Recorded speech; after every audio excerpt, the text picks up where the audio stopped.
Permit me now, distinguished delegates, to make some final remarks as your chair. Since its inception, the first committee has played, if I was to say, a critical role in the collective efforts of the United Nations in the area of disarmament and international security. This year, the committee has, I believe, fulfilled its mandate and lived up with its time-honored reputation and expectations held among delegations. True to its tradition, the committee proved its importance and relevance as the primary multilateral forum to address disarmament issues. Distinguished delegates, this year the first committee has met under particularly challenging times.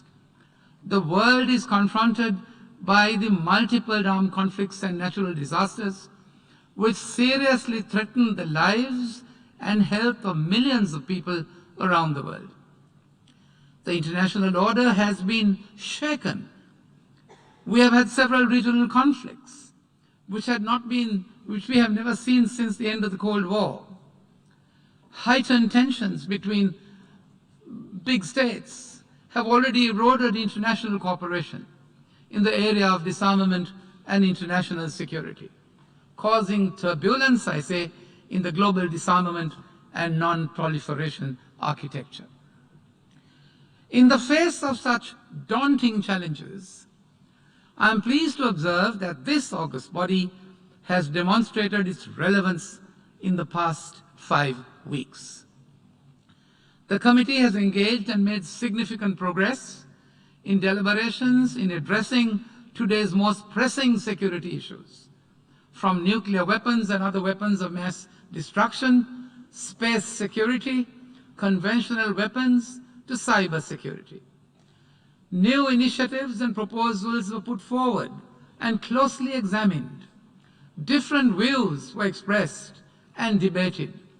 The committee then took actions on 74 proposals affirming the existing mandate, amending them, and establishing new ones.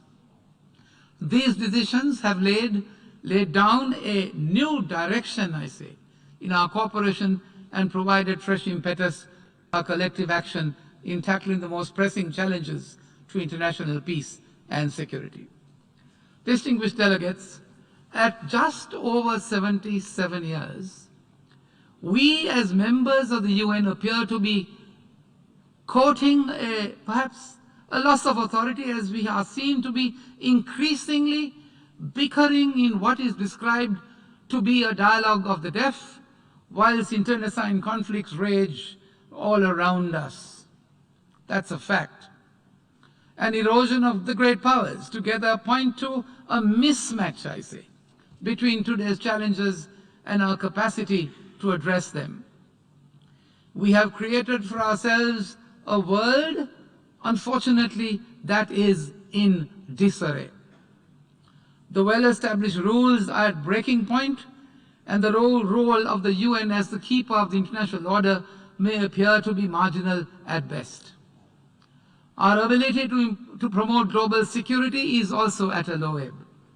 I, however, believe that we humans have the capacity to exploit this crisis to our advantage. I believe that the UN has the capacity to shape international law, practice and norms in an impactful manner. It is pertinent, therefore, to remind ourselves of what a past Secretary General said when he observed that he would define conflict prevention as action to prevent disputes from arising, to prevent existing disputes from escalating into conflicts, and to limit the spread of conflicts as they occur. This formula, distinguished representatives, is relevant in our work even today. We need to constantly remind ourselves of these fundamentals.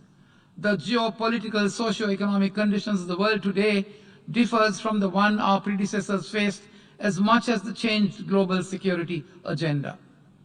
The global security agenda has not only widened but deepened and premised upon the theory of securitization. The primary security concern world leaders had was to save succeeding generations from the scourge of war, which nonetheless brought us great misery twice in our recent history, and with a third at the brink.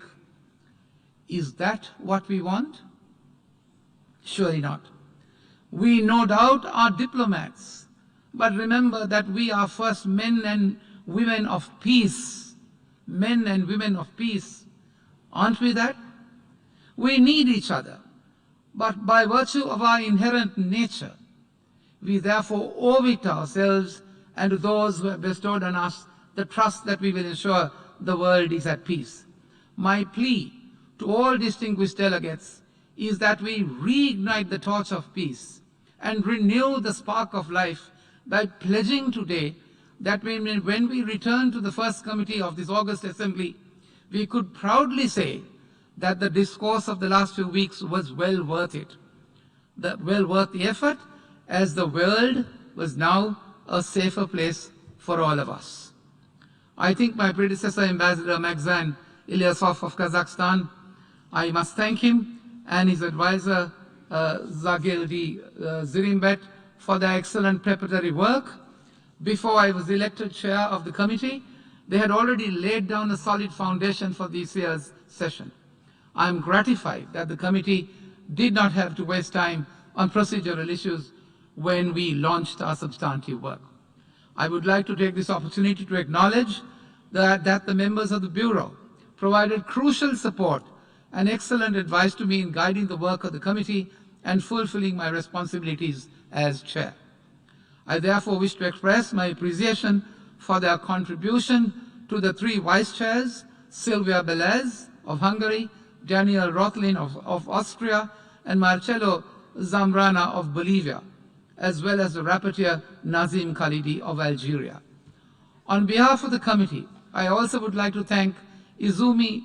Izumi Nakamitsu, High Representative for Disarmament Affairs, and Ade Ibo, who is with us here, Director and Deputy to the High Representative and her team, particularly Tom Kono and Catherine Prizeman, for their support for the work of the committee. I wish to express my deep appreciation for the exceptional work, and I say exceptional work, of the Secretary of the committee, Sonia Elliott. She and her team of the first committee in the Secretariat, Alexander, Katja, Dino, Gerard, Victor, and Jeffrey, provided superlative support for the committee's work. Thank you all for such a great contribution and for the reassurance that you gave me in the last 5 weeks. My gratitude also goes to all those who have worked tirelessly behind the scenes to facilitate the committee's work. Let me express my profound gratitude to the conference officers, the interpreters, the record keepers, press officers, document officers, and sound technicians. Last but not least, I would like to express my sincere appreciation to all members of the committee for their serious participation, cooperation, understanding, and flexibility. I would not have been able to perform my duties as chair without your support and cooperation, for which I am truly grateful. I am deeply indebted for your efforts and hard work, which have enabled the committee to not only fulfill its mandate, but also make this year's session a truly productive one. It was a great honor for me to preside over the work of the first committee. I will leave with you with the thought of a one-time SG who said, and who left us with this particular quote. He said, "Disarmament cannot await a world free of war, nuclear proliferation, or terrorism. Progress on non-proliferation cannot await the elimination of the last nuclear weapon. Advancing the peaceful uses of nuclear energy cannot be held hostage to either disarmament or non-proliferation." That is the urgency of the problem that is in our hands. And I'm confident that this committee will address this issue in the next year effectively and would return to this committee and tell us that the world is now a safer place to live in. I thank you. I thank you for a patient hearing. Distinguished delegates, the main part of the 77th session of the first committee is thus concluded. The committee shall reconvene sometime next year to, amongst other things, elect its chair and other members of the Bureau for the 78th session. I would also take this opportunity to remind you that the General Assembly plenary will consider the report of the IAEA on under item 89 on Wednesday, the 9th of November at 10 a.m. Let me conclude my remarks by wishing all those who are leaving New York a safe trip back home. The meeting is adjourned.